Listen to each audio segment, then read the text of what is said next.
নমস্কার, কেমন আছেন সবাই? আমি নন্দিনী আপনাদের সবাইকে আরও একবার স্বাগত জানাচ্ছি আমার চ্যানেলে আমার আরেকটি নতুন ভিডিওতে। আজকে বৃহস্পতিবার আর ঘড়িতে সময় সকাল ওই ৯টা ৯:৩০ মতো বাজে। হাজব্যান্ড অফিস বেরিয়ে গেছে কিন্তু মেয়ে আজকে স্কুলে যায়নি। কারণ মেয়ের শরীরটা একটু খারাপ ছিল। তো সেই জন্যই আমি বললাম যে ঠিক আছে স্কুল যেতে হবে না, বাড়িতে বসেই আজকে পড়াশোনা কর। তো রাই সকালবেলা উঠে পড়তে বসে গেছে আর আমি এই ফাঁকে একটু বানিয়ে নিচ্ছি ইডলি। ইডলির ব্যাটারটা কালকে রাতেই ভালো করে পিষে নিয়ে একটু ফার্মেন্ট করতে দিয়ে দিয়েছিলাম।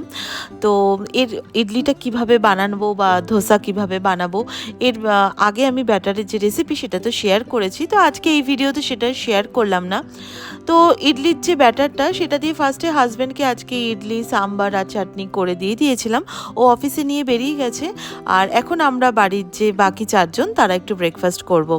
তো একটা পাত্রের মধ্যে আমি অলরেডি যেটা ইডলি কন্টেনার সেই ইডলির যে মোল্ডটাতে আমি ইডলির যে ব্যাটার সেটা দিয়ে দিয়ে আগুনে বসিয়ে দিয়েছি, গ্যাসে একটা ব্যাচ হয়ে যাবে। আর বাকি এরকম একটা মাইক্রোপ্রুফ বাটি নিয়ে নিয়েছি, তার মধ্যে একটু সামান্য অয়েল গ্রিস করে নিয়ে বাকি যে ইডলির ব্যাটারটা সেটা এর মধ্যে ঢেলে দিচ্ছি, অনেকটা ধরুন সেই ধোকলা বানানোর মতো।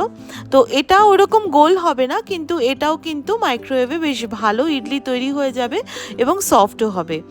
আর আমি মাইক্রোওয়েভে দিয়ে ওই খুব বেশি হলে 2 থেকে 3 মিনিট মতো টাইম লাগে। ফার্স্টে 2 মিনিট মতো দিলাম, যদি দেখি যে 2 মিনিটে খানিকটা এখন একটু কাঁচা আছে তাহলে আরও 1 মিনিট আমি দিয়ে দেবো।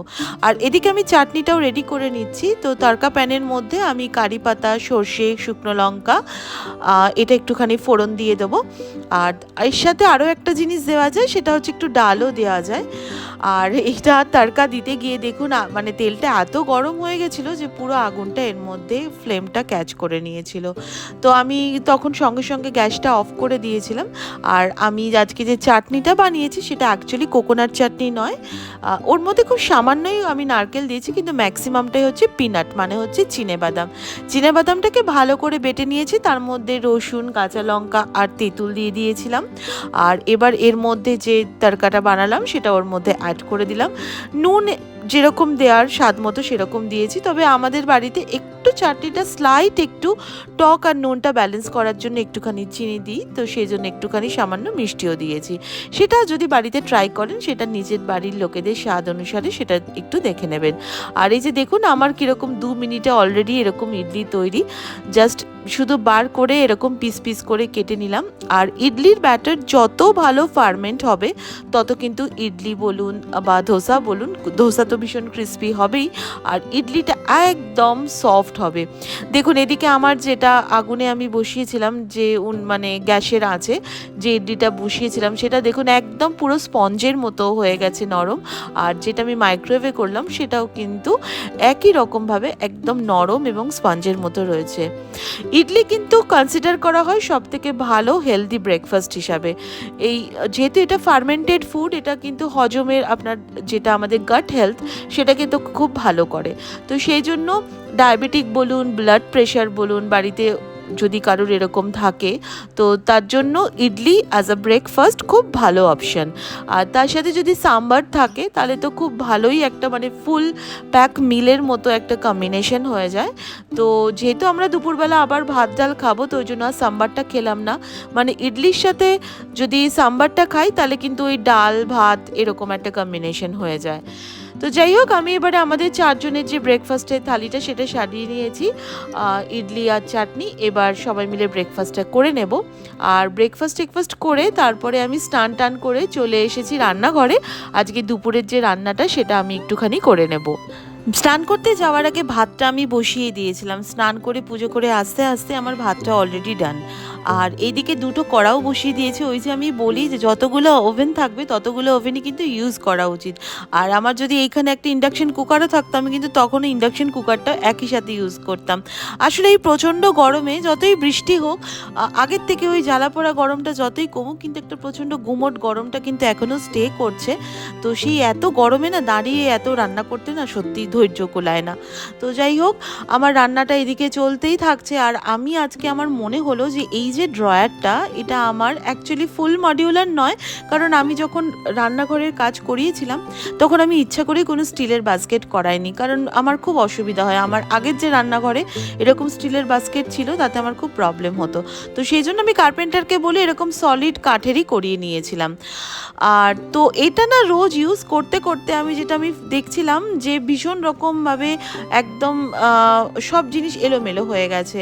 আর এর মধ্যে আমি আমার চটজলদি কিছু জিনিসপত্র রাখি বলে ঠিকঠাকভাবে যদি অর্গানাইজ না করা থাকে তাহলে খুব অসুবিধা হয়।